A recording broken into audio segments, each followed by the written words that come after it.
महानगरपालिकेच्या हद्दीमध्ये सद्य परिस्थितीच्या जितकी विकास कामे झाली ती विकास कामे सुस्थितीत झालेली आहेत काय? मग त्या 100 कोटी रस्त्याचा मुद्दा प्राधान्याने येतो.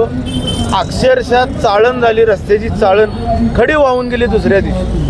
मग इतका निधी महानगरपालिकेला राज्य शासन केंद्र शासनाच्या माध्यमातून येतो आणि महापालिका नेत्यांच्यामुळे, विद्यमान मंत्री महोदयांच्यामुळे, आमदारांच्यामुळे अपयशी ठरते.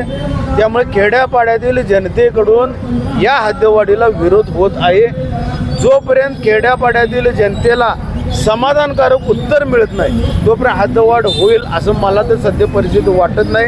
पण तरीही सरकारने 8 गावे असतील, 6 गावे असतील, जे काय त्यांचं म्हणणं आहे ते त्यांनी करून दाखवावं.